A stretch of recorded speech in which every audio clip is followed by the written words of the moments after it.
Welcome to another episode of the Health Connections. Today we welcome Karen Sullivan, an integrative health coach, to talk about the important topic of food allergies and sensitivities. Practicing out of Port Jefferson, New York, Karen specializes in helping patients recognize and overcome illnesses that relate to food allergies and sensitivities. Welcome, Karen. Hi. How are you today? I'm doing great. How are you? Great. So could you share with our audience a bit about your background and education? Sure, of course. Well, my background is first and foremost, I am a mom and a wife. I'm married actually 24 years this month. I have a 15-year-old son. And my career basically took a strange turn about 10 years ago when I became very sick and developed a lot of health concerns and complications. And that started me on my journey to become a holistic nutritionist. So I decided to switch my careers and go back to school in 2010. And I went to the Institute for Integrative Nutrition that's located here in Manhattan, New York. And I would go into the city every weekend and study and learn about many different areas of nutrition. And I graduated in 2012, and now I am in private practice here in New York. And I also am on staff with a functional physician whose name is Dr. Erica Urasitz, and she owns Integrative Healing Wellness. Awesome. Thank you for sharing with us, and congratulations. You're welcome. Marriage. Thank you. Marriage these days is definitely something that people work very hard on. So, congratulations. It is. Thank you. So, this week marks the 20th annual Food Allergy Awareness Week. How do you think Americans have changed their perspective on food allergies over the last 20 years? Well, food allergies and food sensitivities are so much more prevalent now than they were 20 years ago. And I can just use myself as that example. I developed food allergies and food sensitivities starting about 6 or 7 years ago. The first ones that started to come up were dairy and gluten, and 3 years ago I developed an anaphylactic tree nut allergy. So my personal opinion, there is no scientific research yet that's been done, and I hope that there will be. But my personal view and opinion is that we are developing so many different food allergies and food sensitivities due to the fact of where our food is sourced, how it's sourced, and how it's being manufactured. Absolutely. There's definitely a lot of talk Right. about how Yeah. processing, what role it plays in developing these food sensitivities. So, Right. what are some of the reasons that food sensitivities or allergies are developed later on in life? Well, that's a really good question. In my practice, what I have seen is that a lot of my patients come in with a lot of other chronic health conditions that have developed because of food allergies and food sensitivities. We're noticing that they have an extreme inflammation to certain foods, producing an overabundance of antibodies and antigens to foods, and that's really what is causing the food allergy or the food sensitivity. Not exactly an anaphylactic reaction, but more like a delayed food sensitivity. Anaphylactic is a completely different thing that we're talking about right now, but that's really what we're seeing. We're seeing the bodies are kind of creating this overabundance of antigens and antibodies to certain foods, and then that's what causes the physical symptoms, that we feel. Got it. And for our audience, just could you clarify the difference between, like you were saying, anaphylactic allergies or food allergies and food sensitivities? Yeah, anaphylactic basically means you eat something and within maybe minutes, could be a minute, 5 minutes, 20 minutes, a half hour, up to an hour, you start to feel something is not quite right. Most people will start to develop a sensitivity around the mouth and the tongue. Their tongue starts to swell, throat starts to close up. that's an anaphylactic reaction. Some people don't get that kind of a reaction. Maybe they will develop hives somewhere around their body. So that is more of what an anaphylactic reaction looks like. It's very life-threatening. The other food allergies and food sensitivities is delayed, where you might have a lot of gas, a lot of bloating. Maybe there are headaches, joint pain. I've seen cases of a lot of anxiety, a lot of insomnia, weight gain, those kinds of things that you may not attribute and associate back to food. And that's where the delayed food allergies and food sensitivities come into play. So do patients come to you because they suspect they already have these food sensitivities, or is that something you discover in the process of treating, like you said, chronic illnesses? Right. It can be one or the other. Some patients will come to me because they kind of suspect that they might have an allergy to a food. And then there is a test that I use in my practice, a delayed food sensitivity test that we can use to really confirm and solidify that diagnosis. But most of the time, probably 80 to 90% of the cases that I see, they typically will come to me for other issues like I described before. Just an overall sense of not feeling well. They're fatigued, they're tired, they have brain fog, they have anxiety, they can't lose weight. Those things that us as Americans really and beyond, we are struggling with, every single day. So that's usually once I go through a series of questions with them and an extensive intake of getting their medical history and their health history, we then decide, myself and this potential client, we would decide together if we feel that a food allergy test is necessary. What do you feel is more common, that people actually have these anaphylactic allergies, or more so sensitivities? Sensitivities are becoming much more prevalent. To date, we have close to 9 million people suffering with food allergies and food sensitivities. The anaphylactic is still pretty prevalent, but not as high as food sensitivities. That's becoming much more common than it was, even really 2 or 3 years ago. So that's really, really ramping up pretty significantly. Yeah, I think you definitely see a lot of, lactose sensitivity, as well as Yes. gluten-free and, things like that, which have really come up. And some people are questioning their validity. Is it, psychological, or is there actually a response to it, and where is it coming Right. from? Right. What are your thoughts on the gluten-free movement? Well, not everybody needs to be gluten-free, but if you really look at the other side of this, how our wheat crop is being manufactured and what's happened to it, and how modified that particular source of our food has become, there now are a lot of food allergies and food sensitivities that are stemming from gluten. Again, there's no scientific study that's being done to see if there is a correlation between the modified wheat and these food allergies and food sensitivities. But what we do see is when we help someone eliminate gluten out of their diet, they do start to improve and they do start to feel better. So there has to be some validity to that, even though it hasn't really been scientifically proven. If I have a client where we decide to take gluten out of their diet and within 60 to 90 days they're feeling better, then how can we kind of argue against, those results? Right, absolutely. And of course, every Right. body is unique. So, Right. for me personally, I think lactose intolerance or lactose sensitivity is something that's just so new. Having grown up in Europe, I Right. drank cow's milk, and I never had an issue with milk. Right. Coming to the United States, and all of a sudden, I feel bloated and whatever Right. else with Right. lactose. So, Right. that is definitely, along with gluten-free, is a hot topic in the media, and about Right. 65% of total human population at this point is estimated to be lactose intolerant.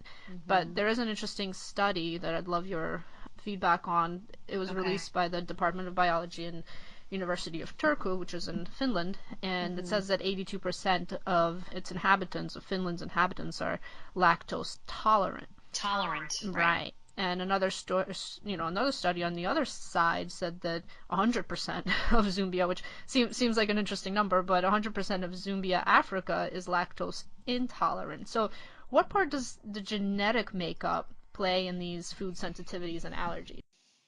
Well, there's a lot of, Dr. Diadamo, who is located here on the East Coast, actually in Bridgeport, Connecticut. He's done a lot of research, written a lot of books, The Blood Type Diet, which probably is the most well known, and then he wrote another book called The Genotype Diet, which really drills down and takes that even a step further. And if you read that book, it does talk about what you just touched on, about genetically how we are predisposed to certain illnesses, and also genetically how our bodies operate and function differently on certain types of foods because of our DNA and our ancestry and the things that you just mentioned. Um, that study that you just mentioned before, I find that really, really interesting. Um, you know, Myself and Dr. Urasitz and some of the other practitioners that I work with and talk to about this all the time, we always wonder, if the animal is on a different diet, if it's grass fed, if they are getting the least amount of chemicals that they're exposed to, least amount of antibiotics and hormones. We're wondering if that streams down and translate down into our food source when we're drinking the milk, and if that's why we're seeing a lot of food allergies and food sensitivities. But then when you go back to the study that was reported in Zumbia and how they're lactose intolerant, we would have to take a look and really see how those animals are being taken care of, and if there is some validity to what I just said. So I really think that there needs to really be a lot more testing and a lot more research on this, especially with our lactose issue and also our gluten sensitivity too. No, absolutely, and it really is far and few in between. Right. Another one, worth mentioning is what was done by CDC, and they reported that food allergies among children have increased about 50% between 1997 and 2011, which is a big number. Yeah, significant. Right, and a lot of it is, while it's not directly linked to food processing, that seems to be, like you were saying, that's what has really changed. Now, combining what you said about the genetic makeup along with food processing, is this food allergy evolution in a way? Yeah, I really do, because that's, to me, my mind sometimes is very analytical. To me, that makes the most sense. If you look at a number like that, 50% increase in children, why is that? If they are eating the same kind of foods that they did, at the beginning, let's say, of 1997, and then 10, 11 years later, now they're developing these food allergies and food sensitivities. Why? Why is that? It has to correlate back to the way our food is being processed and manufactured. That, in my opinion, to me, that makes the most logical sense. My son, case in point, he was born in 2002 and he definitely had a sensitivity to dairy. We did all the conventional testing that was available at that time when he was very little, and everything came back inconclusive. So I took it upon myself and decided just to take him off dairy on my own. Again, all the conventional testing that the pediatrician said indicated that he did not have a sensitivity to dairy. But when I eliminated dairy out of his diet, all of his symptoms that he had went away. So, again, it goes back to that part of using your intuition and your sense of, well, maybe I should explore this and have an open mind and try it and think out of the box and let's try it. What's the worst that's going to happen? I take dairy out of my diet for 30, 60 days, and if I don't feel any better, then we know that it's probably not coming from the dairy source. Then we try something else. So, we do that all the time in my practice. If a patient, let's say chooses not to do any food allergy testing.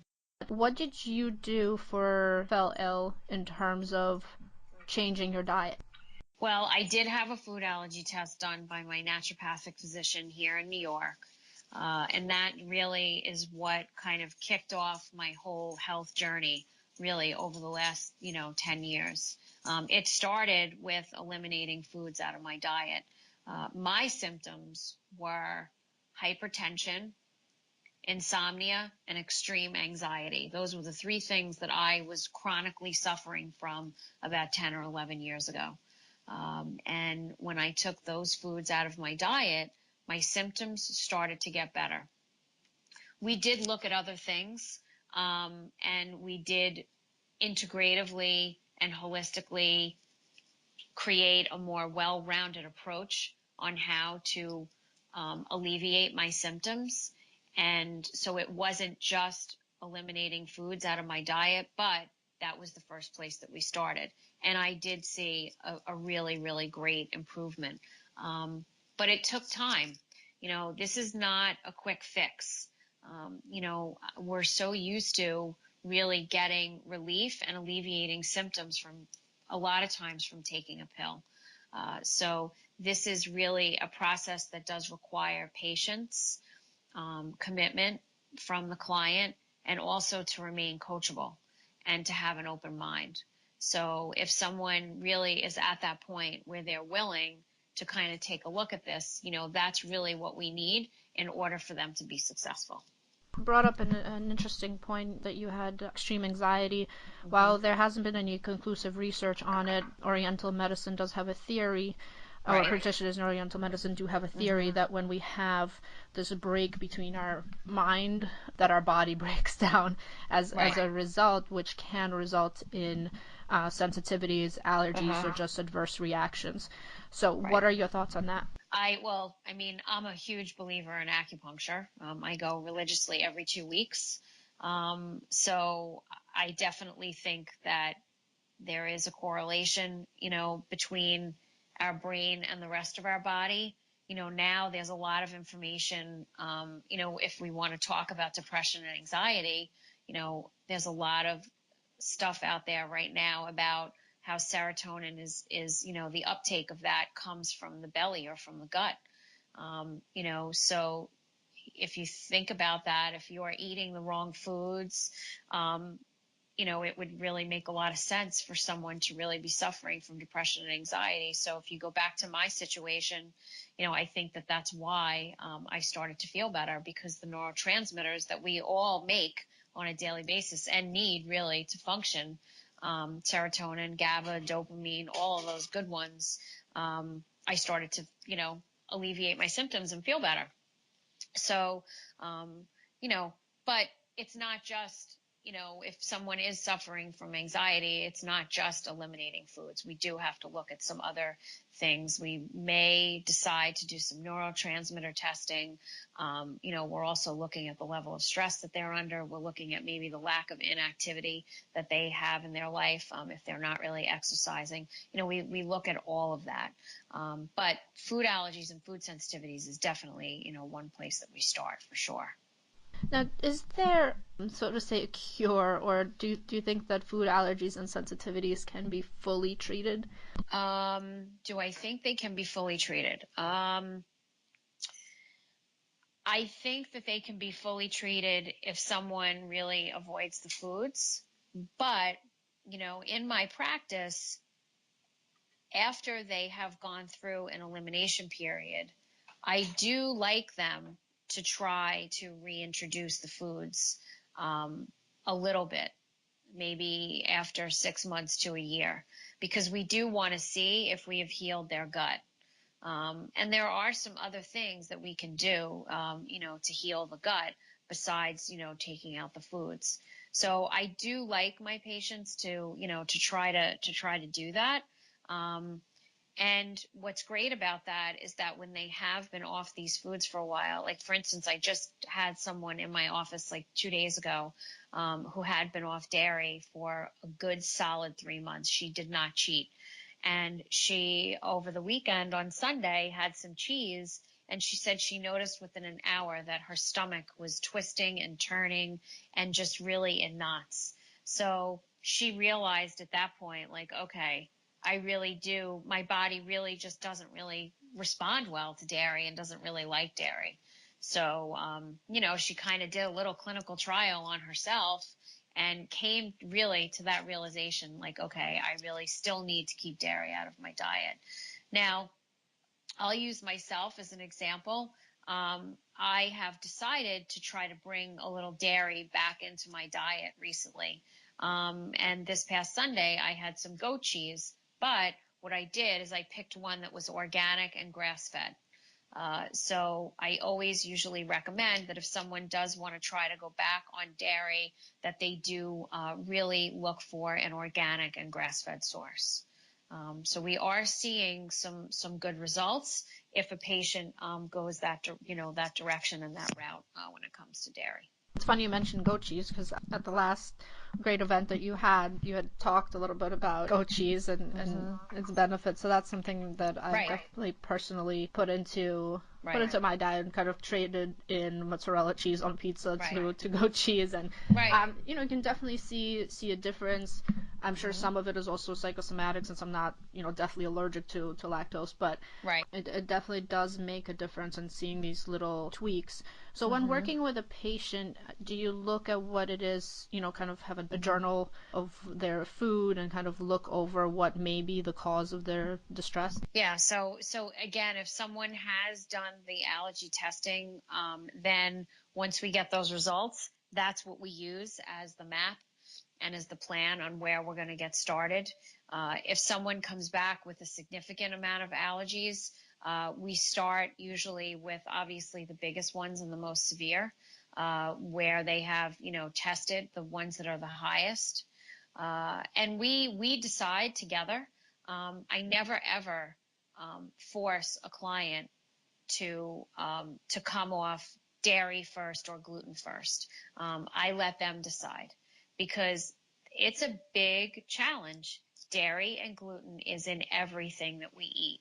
So we decide together as a team what they feel mentally, physically, and emotionally strong enough to handle at that beginning stage.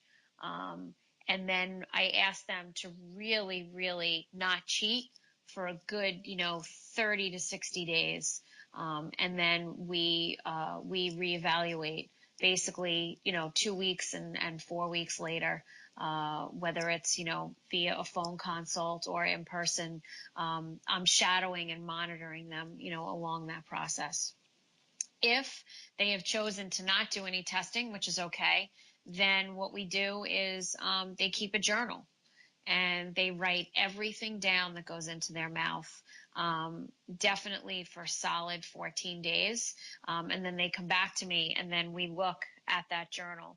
And in that journal, they're also tracking physical symptoms and mood. So what I'm looking for is a pattern that may have developed over those 14 days. If I start to see, every morning they're consuming, let's say, an omelet with cheese, but then I'm noticing, maybe they write down that they had diarrhea or that they felt really tired or that they felt very anxious. Those are the things that I'm looking for in that journal and seeing if we see any kind of an established pattern. And then from there, we eliminate. And is this something that you only work with people in person, or do you also offer your services virtually? No, we can definitely work virtually. You know, whether it's through Skype or Zoom or over the phone. Totally, you know, obviously with all the amazing technology that we have, you know, of course. I mean, I love meeting people in person. That's probably, you know, my most favorite way to work with a client. I love that face-to-face human interaction and connection. But, you know, but that's okay because maybe we don't really live near one another, or maybe it's just really too challenging for them to come to me. There have been some cases where I have traveled to a client. Of course, I will do that if someone is just not able to come to my office. You know, as long as it's, you know, within, you know, a reasonable driving distance, you know, for me, not a problem. So yeah, so virtually, yeah, we can do that too. That's great. It seems like a lot of health professionals these days are going the virtual route and are able to help that many more people who are in need of your services. Is there Right. anything else you would like to share with our audience regarding food allergies and sensitivities and how they can manage that? You know, I just tell people all the time, you know, you have to, I feel like with where we are at, with the state of our health right now, that I always encourage people to think out of the box and cast a wider net. So if they suspect that they might have some food allergies or food sensitivities, the best way for them to do it is to start creating a journal. And then of course they can consult, you know, with a health professional like myself, or someone that lives, you know, close to them. Or they may start to see the pattern on their own, you know, after they're writing things down or journaling their food. That's really the easiest and the best way to get started. Awesome. Well, thank you so much, Karen. I could have this conversation forever with you, but You're I have to welcome. let you go. You're welcome. So for our audience, you guys can go to totalwellnessconnect.com/podcast dash Karen Sullivan to connect with Karen. You'll have her contact information there, a little bit more about this episode as well. Thank you, Karen, for joining us, and keep on doing the wonderful work that you're doing. Thank you. You are so welcome. And thank you for the opportunity to get connected to your audience. Absolutely. See you next time.